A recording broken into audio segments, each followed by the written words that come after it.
¿Qué tal? ¿Cómo están? Por la ruta bíblica del Señor Jesucristo, les saludo cordialmente y que les habla Julio Cien, lo hace de la misma manera, rogando al Señor que cada uno de aquellos que estén viendo este programa les sea de utilidad. Vamos a tratar de conversar y exponer a ustedes este estudio con características de sermón que nosotros hemos tratado de enfocar desde el punto de vista de lo que es la enseñanza de algunos aspectos que se derivan de la palabra del Señor y que son usados por quienes predicamos o enseñamos y que muchas veces tienen una doble interpretación. Pero esta doble interpretación se debe más que nada a aquellas, valga la redundancia, interpretación que hacen ustedes los creyentes, porque quienes explicamos el Evangelio muchas veces no tenemos la claridad suficiente como para darnos a entender aquello que el Señor nos está mostrando en el Evangelio. Por ejemplo, hay un aspecto que hemos querido identificar como un evangelio de la simplicidad. Este evangelio de la simplicidad que se le entrega en muchas iglesias y por muchos pastores o también por muchos predicadores, consiste en que le hacen ver a los creyentes de que hay aspectos de la vida cristiana que no son necesarios tocar. Nosotros por la ruta bíblica del Señor Jesucristo hemos sido un poco, por así decirlo, intransigente, porque de ello depende mucho lo que debe ser la sinceridad con respecto a la relación que tenemos con el Señor. Bien es cierto, es el Espíritu Santo quien es aquel que nos mueve, pero también nosotros, es cierto también que nosotros podemos acallar al Espíritu Santo, porque el Señor no usa una autoridad despótica con nosotros, sino que el Espíritu que mora en nosotros nos da amplia libertad. Y Él nos sugiere cuando nos inclina por aquellas cosas correctas con relación al Evangelio, pero nosotros guiados por nuestros personales, por aquellas visiones o aquellos mensajes que nosotros deseamos escuchar, y no lo que el propio Evangelio nos está diciendo, muchos predicadores toman ese aspecto para poder ganar adeptos o fieles y solamente le explican aquellas cosas que son agradables al oído de las personas. Y eso es lo que nosotros hemos llamado un evangelio de la simplicidad. ¿Y en qué consiste este evangelio de la simplicidad? Bueno, es en hacerle creer al creyente que todo en ello está correcto.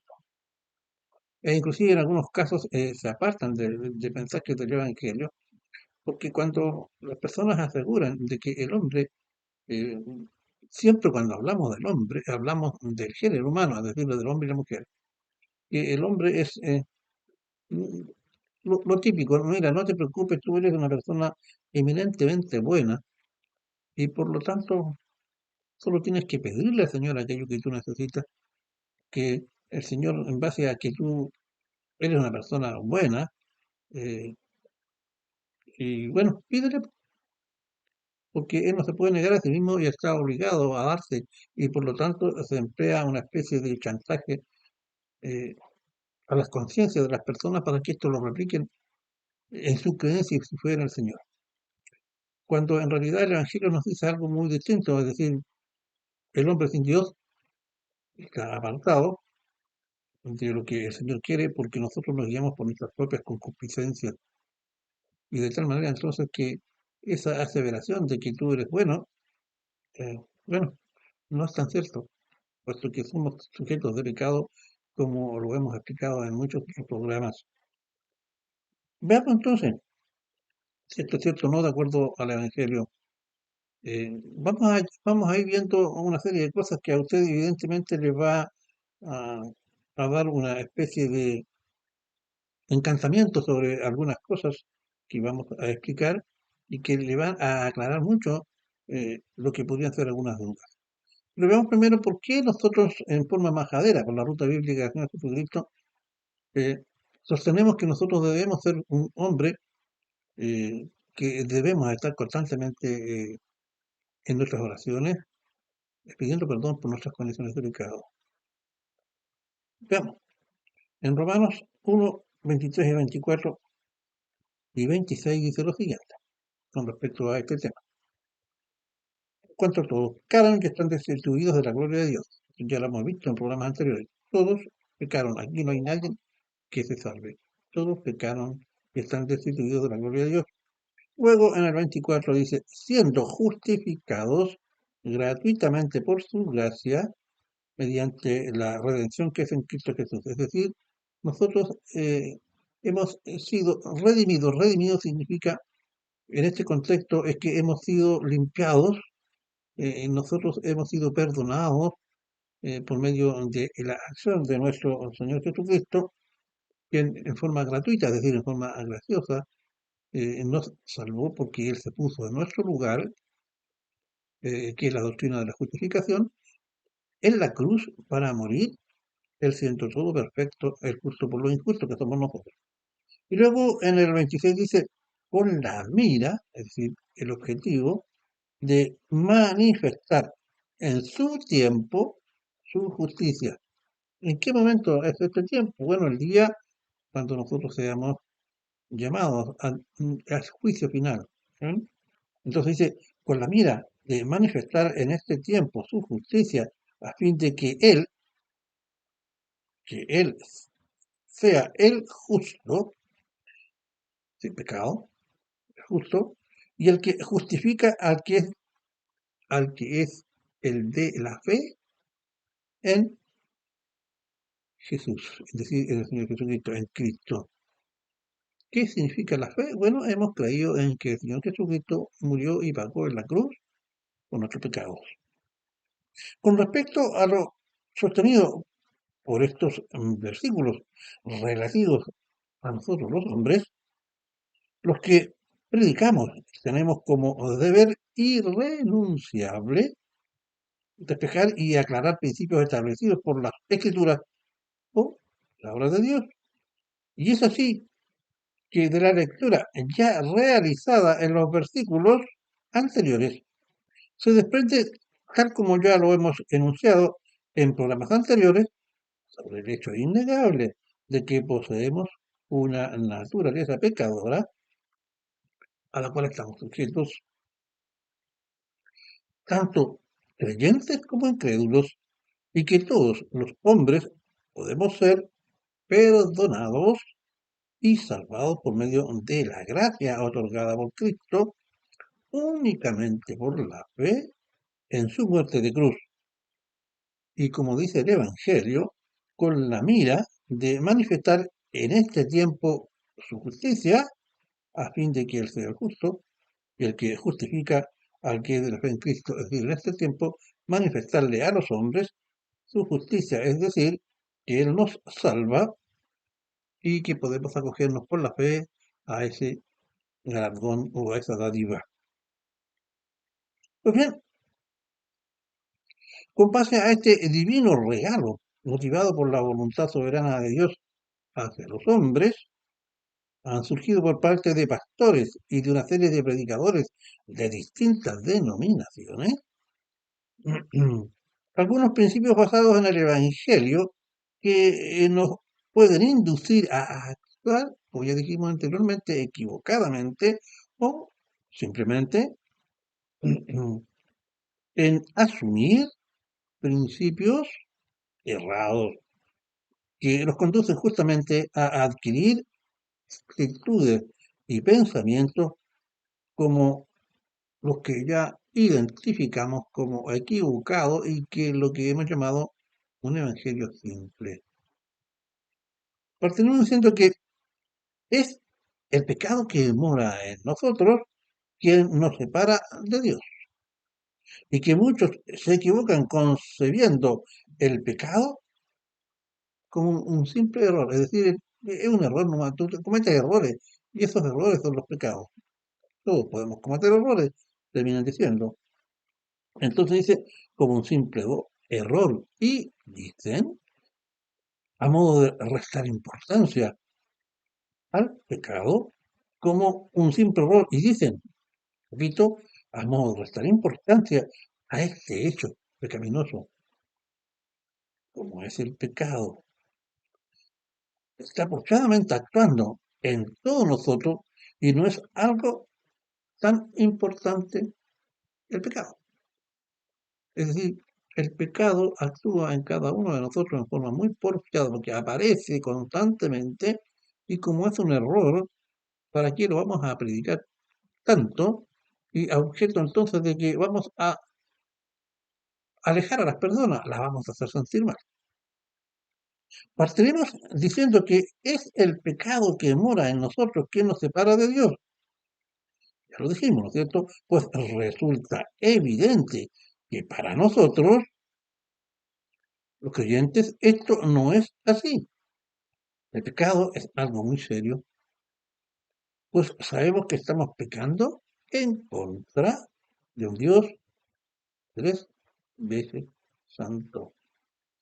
La palabra afirma la triple santidad de Dios y esto se encuentra en Isaías y en Apocalipsis, dos versículos similares, cuando dice, Santo, Santo, Santo es el Señor del universo, llena está la tierra de su gloria. Isaías 6:3, Apocalipsis 4:8. Nosotros sabemos que en las tres personas de la Trinidad existe santidad. Santo es el Padre, Santo es el Hijo y Santo es el Espíritu Santo. Por otro lado, estamos pecando en contra de un Dios por medio del cual todo fue creado. O sea, estamos ofendiendo a un Dios que es responsable de nosotros, de nuestra creación, y no solamente de nuestra creación, sino que de todo cuanto existe en el universo, en el cual nosotros estamos y el Señor nos puso para dominar sobre él. Veamos. En Colosenses 1, 16 y 17 nos dice al respecto, porque en Él, en Cristo, porque en Él fueron creadas las cosas, las que hay en los cielos, las que hay en la tierra, visibles e invisibles, sean tronos, sean dominios, sean principados, sean potestades, todo fue creado por medio de Él y para Él. ¿Se da cuenta? No existe nada. Y buscamos énfasis en esto. Dice, todo fue creado por medio de Él, por el Señor Jesucristo, quien es Dios, y para Él. Nosotros somos creación del Señor para servirle y alabarle. El 17. Y Él, es decir, Cristo, es ante todas las cosas, y todas las cosas en Él subsisten. Contra este Dios nosotros cometemos pecado, a este Dios desobedecemos, a este Dios le restamos la importancia en aquellas cosas que nos pide y nos exige mediante tu palabra, como es, por ejemplo, la santidad, es decir, apartarnos de pecado. Mientras el hombre no tome conciencia de quién es aquel contra el cual están pecando, es decir, Cristo, tal como lo hemos dicho, no, no tome conciencia de lo horroroso que es el pecado para Dios y con ello el pecar. Para el Señor es algo que no se puede tolerar el pecado y la acción de cometer el pecado, es decir, del pecar.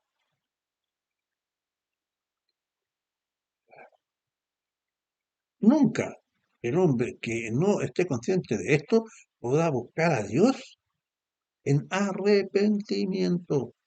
Porque si nosotros estamos conscientes de que somos sujetos de pecado, vamos a llegar a necesitar a Dios, pero vamos a llegar en Él con una actitud de arrepentimiento. Y arrepentimiento es el deseo de no volver a cometer las faltas.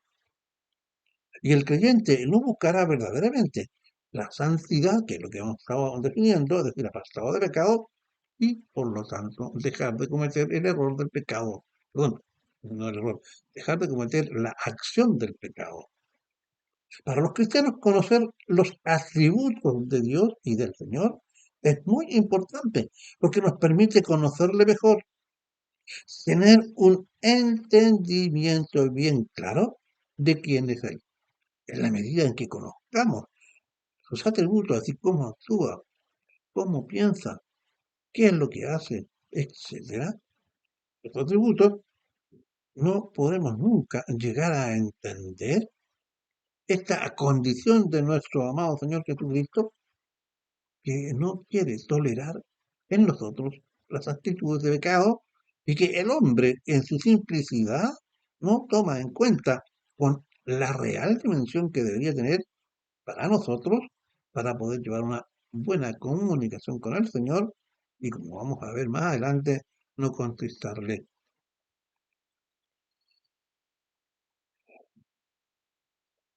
Si nosotros tenemos un verdadero conocimiento de los atributos del Señor, eso nos llevará a entenderlo mejor, a entender sus verdades reveladas en las Sagradas Escrituras, mientras se prediquen los atributos de nuestro Dios, como lo son, que esto es lo que muchas personas no hacen, movido por este evangelio de la simplicidad, estos atributos que son, vamos a ver,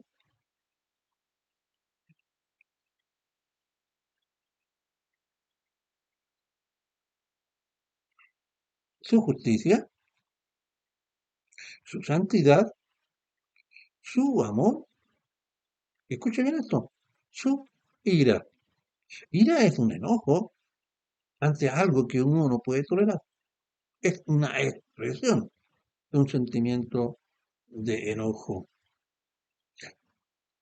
Si nosotros los conocimos y los tenemos presentes, podremos darnos cuenta sobre escuche bien, sobre el odio que manifiesta Dios contra el pecado, y esto otro que es muy grande para el entendimiento, pero que es así, y ese odio que siente por quienes cometen deliberadamente el pecado.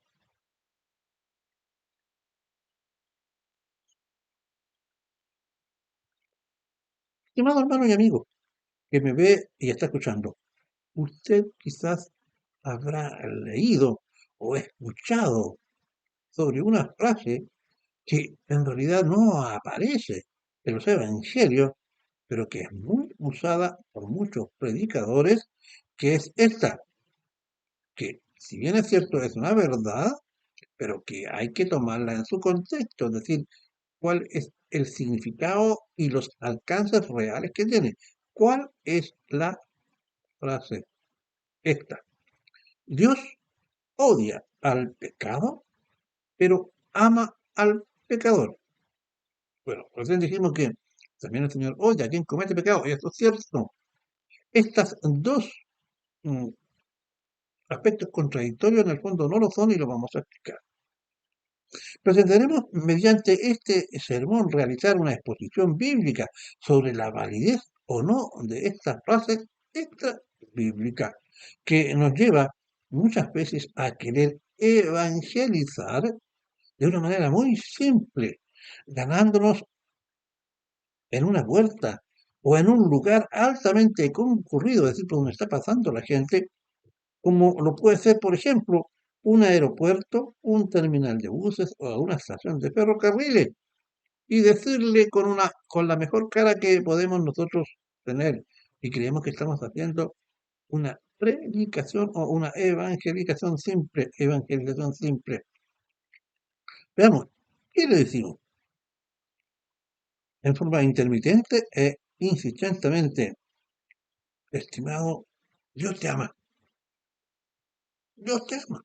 Y cada persona que pasa por delante le lanzamos este tipo de frases que, siendo esto en un contexto especial una verdad, sin embargo no es suficiente. Dios te ama, Dios te ama. Y cree que con ello se está cumpliendo con la gran comisión de ir y predicar el Evangelio a toda criatura.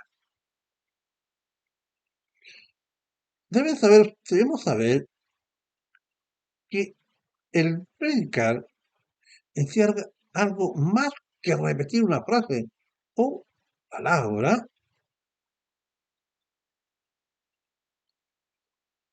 Básicamente podemos decir que debe ser un creyente que haya leído y estudiado largamente la palabra de Dios, que tenga aptitudes para enseñar y no un neófito, es decir, un creyente nuevo, y no se refiere a la edad, sino que un creyente antiguo con buen testimonio en el Señor, es decir, lleno del Espíritu Santo, quien realice esta acción de evangelizar y de predicar su palabra.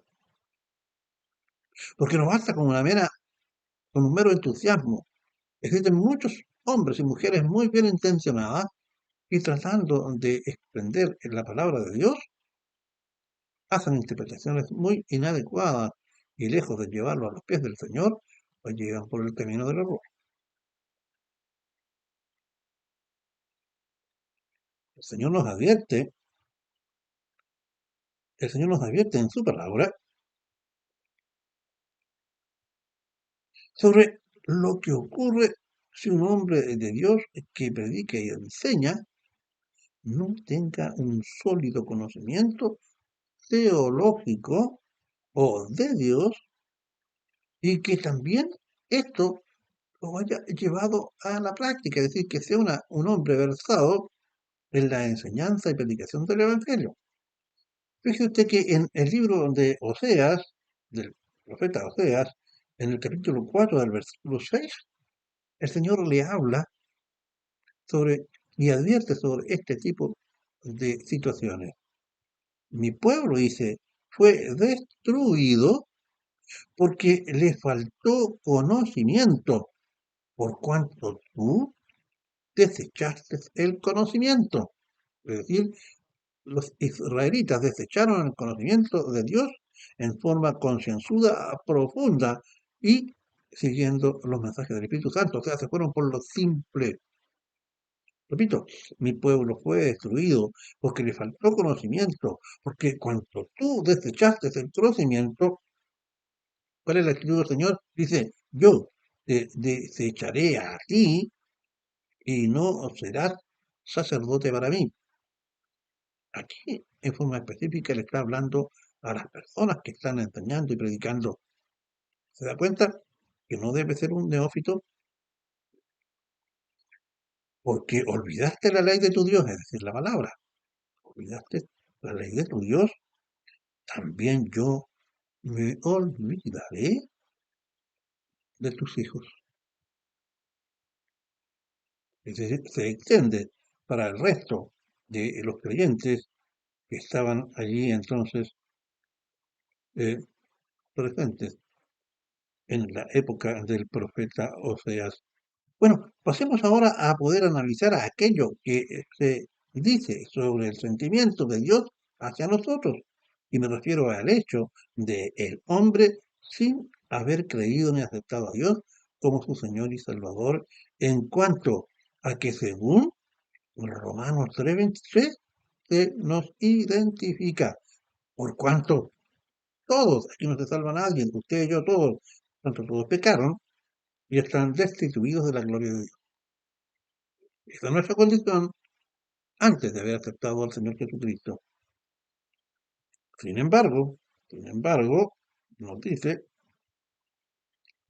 se puede decir que Dios ama al pecador, pero no al pecado como una gran verdad. Pero queremos establecer que se debe hacer una correcta aplicación de esta frase, pues de, perdón, pues de lo contrario podemos cometer algunos errores en cuanto a la aplicación de ella a nuestras vidas, tanto como que esta persona sea un inconverso como sea un creyente. ¿Qué es lo que se puede llegar a pensar con esto? Veamos, muchos creen que el verdadero problema de Dios en cuanto a su sentimiento de odio hacia el pecado, este sentimiento, dice, no se aplica al hombre en sí, no se aplica al hombre en sí mismo, sino que es el problema que tiene el Señor en su odio, con el pecado. Y de este falso entendimiento los lleva a pensar de que los hombres somos buenos. Algunos dicen muy en su interior son buenos. Veamos qué nos dice el Evangelio con respecto a lo que estamos diciendo. Zacarías, el profeta Zacarías en el capítulo 8, en el versículo 17, dice, no traméis, es decir, tramar significa pensar, urdir, planificar. No traméis en vuestro corazón, hay que verse nuestro sentimiento, no traméis en vuestro corazón el mal unos contra otros, ni améis el jurar en falso, porque todas estas cosas son las que odio. ¿Se dan cuenta? Bueno, aquí estamos viendo cómo el Señor no solamente está diciendo que odia las cosas, sino que se está refiriendo a la persona, al que comete el acto de pecado, porque cuando encabeza el versículo dice, no traméis, está hablando de nosotros. Y después dice, una vez que nosotros hemos hecho esto, dice, esto es lo que odio, es decir, odia al que lo está haciendo y lo que está haciendo. No se preocupe, más adelante vamos a ir entrelazando esta explicación. Yo creo que debe estarle tocando un poco su corazón el hecho de pensar, chuta, no era lo que se me estaba diciendo, que no, si no soy tan malo, así que échale nomás, estate tranquilito. Y usted sabe, al igual que yo, que siendo creyente o no creyente, usted peca. Y mayormente el no creyente porque peca y aún no sabe que lo está haciendo y cree que lo está haciendo bien. Digamos, ahora en Proverbios, 6 cosas hay que odia el Señor. Y 7, o sea, una más, son abominación. ¿Para qué? Él, escuche bien, ojos soberbios. ¿Dónde están los ojos? En usted y en mí. Ojos soberbios. La soberbia es un pecado, pero esta se aplica a través de nosotros. Los ojos. Lengua mentirosa. La mentira es un pecado que la genera a nosotros por medio de la lengua. Manos que derraman sangre inocente. El aborto. El aborto. ¿Cómo? ¿Por qué las feministas no quieren creer en el Señor y detestan al Evangelio? Porque el Evangelio las acusa de su pecado. Porque cuando se derrama sangre inocente, ellas incitan a que se haga por medio de los médicos aplicando sus manos a abortar al interior y extraerle del interior de su útero un inocente. Un corazón que maquina planes perversos. El corazón se refiere a nuestros sentimientos, a nuestros deseos. Nosotros los vemos a través de nuestros sentimientos que están al interior nuestro. Pies, miren, ¿verdad? Pies que corren rápidamente hacia el mal.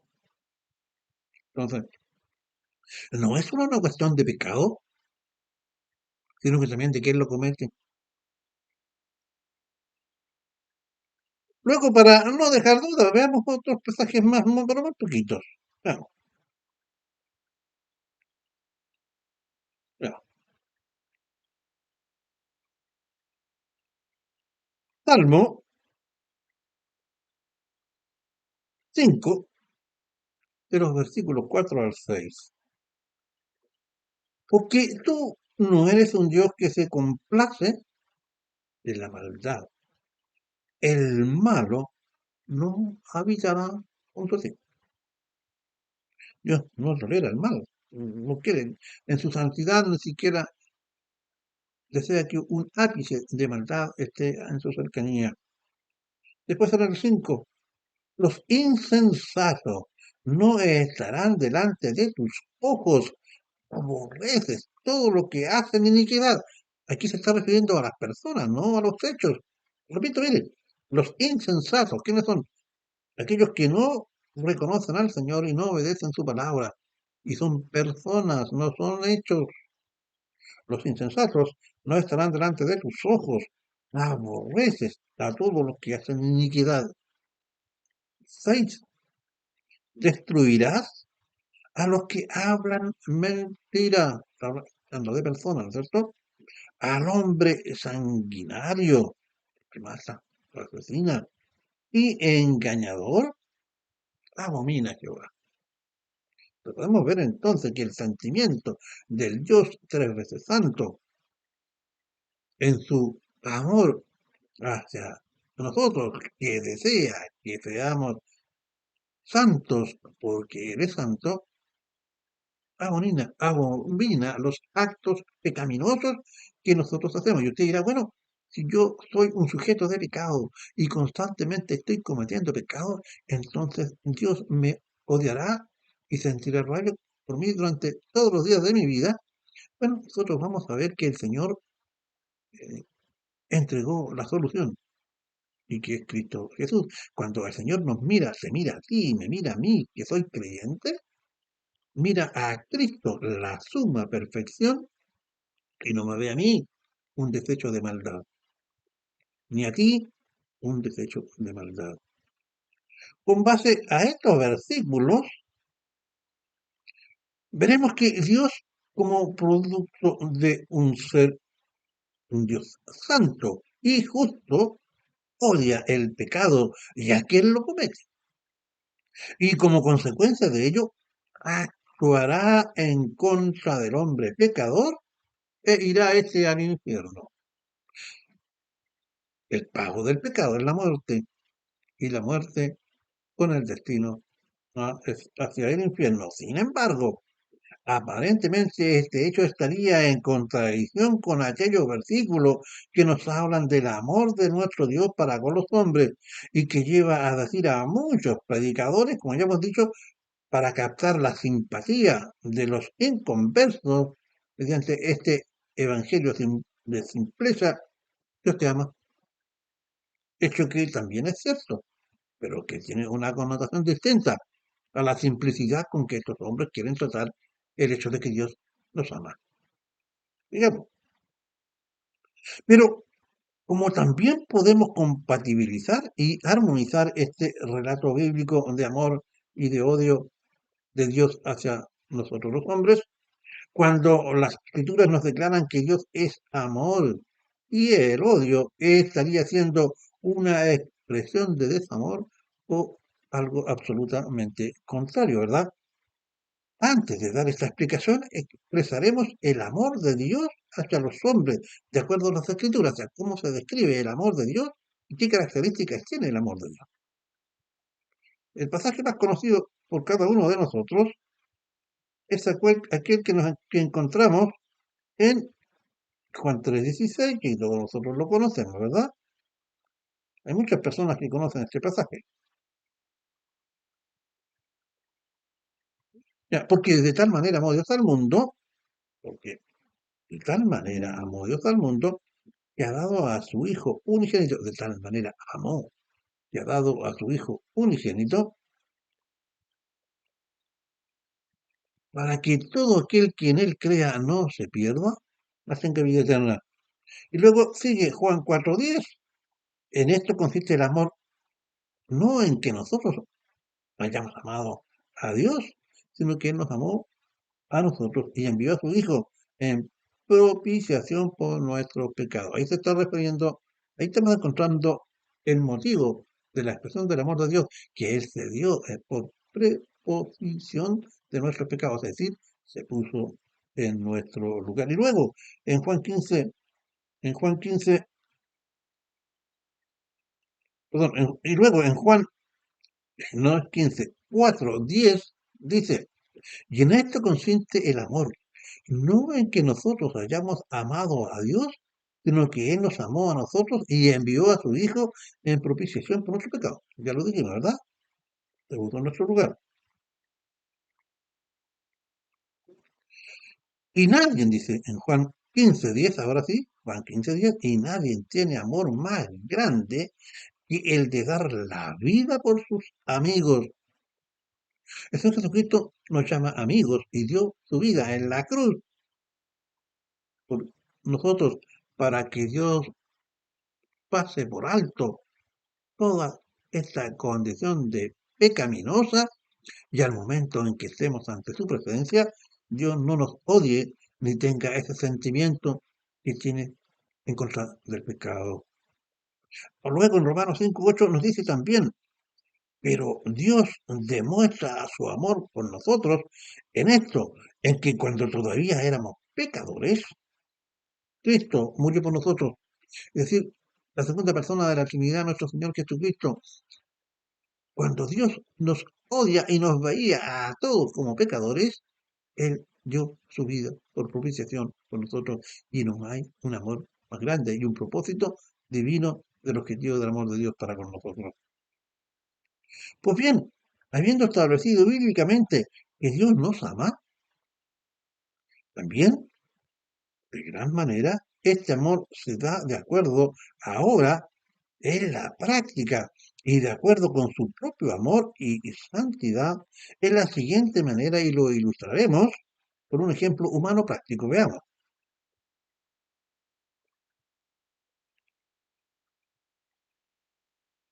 Nuestros padres terrenales nos aman y generalmente este amor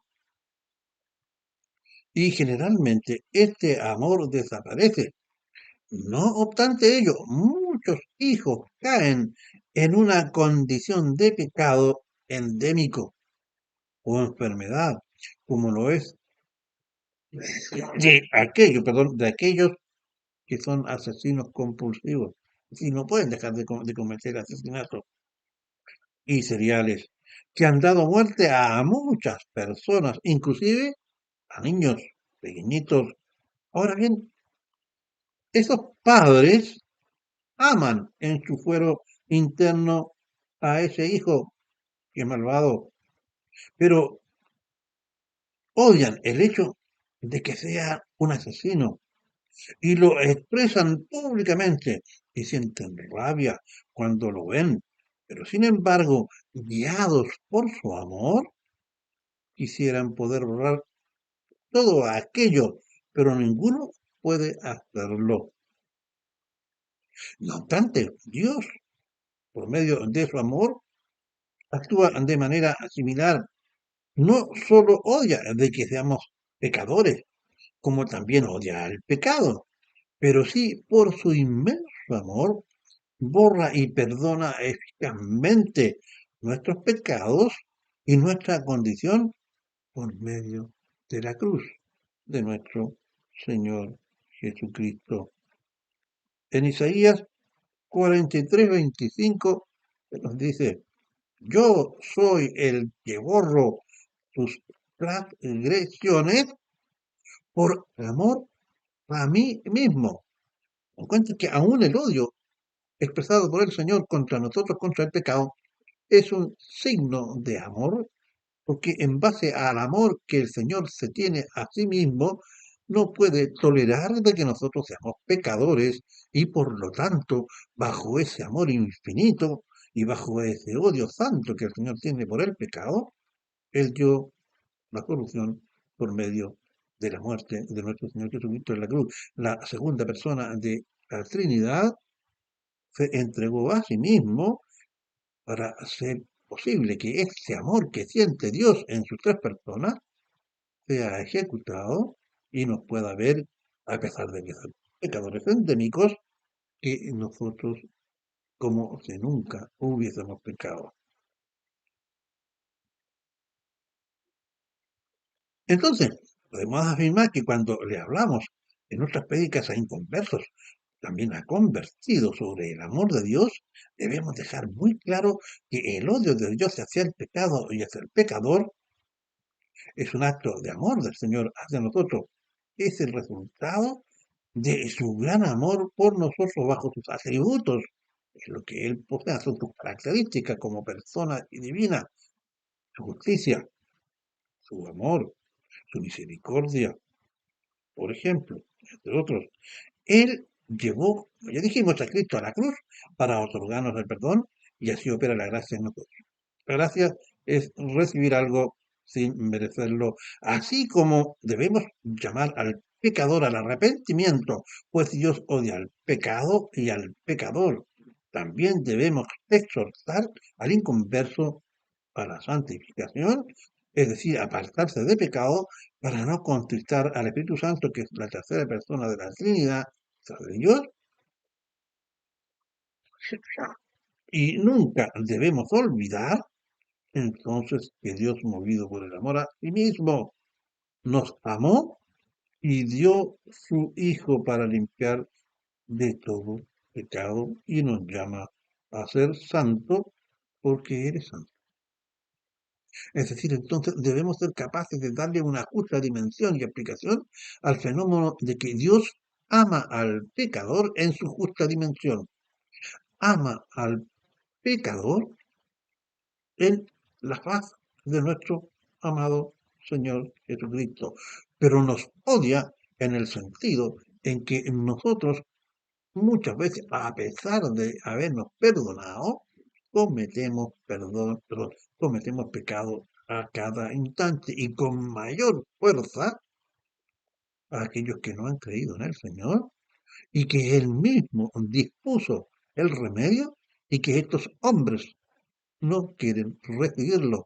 Es decir, el justo, nuestro amado Señor Jesucristo, muere en la cruz para que aquellas personas no lo quieran aceptar. Y lo más grave es que muchos hombres del Señor que predican y enseñan el Evangelio, le dicen a las personas, tú eres una persona que muy en tu interior no eres mala.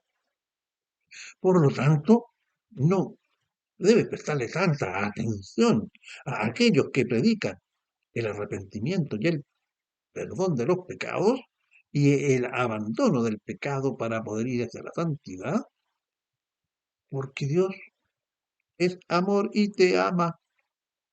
Y si Dios es amor, no va a permitir que tú te pierdas. Por lo tanto, deja el camino del Señor y hablemos de las cosas lindas.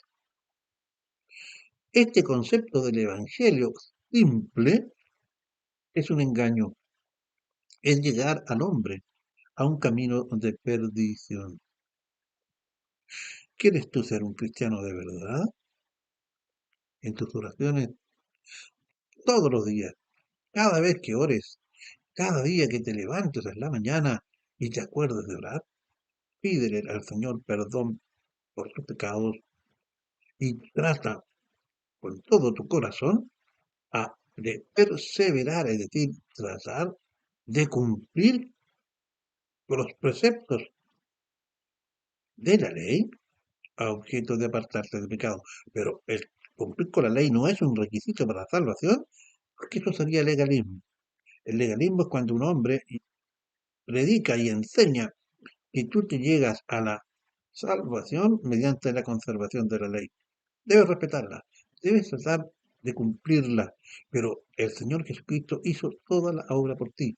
La consecuencia de haber sido salvado, limpiado y ser acepto ante Dios es querer agradarle y apartarte del pecado. Porque tú sabes que el Señor te ama a ti como pecador en la faz de Cristo, pero cuando tú cometes pecado, el Señor siente un sentimiento de odio santo y justo, porque el Señor no tolera el pecado, no te engañes. Dios ama al pecador, si lo ama, porque entregó a tu Hijo Jesucristo. Y ese amor tan grande, cuando tú le dices, Señor, yo creo en que el Señor Jesucristo murió por mí, el Señor te ve con un amor infinito y se olvida en ese momento de que tú eres un sujeto de pecado.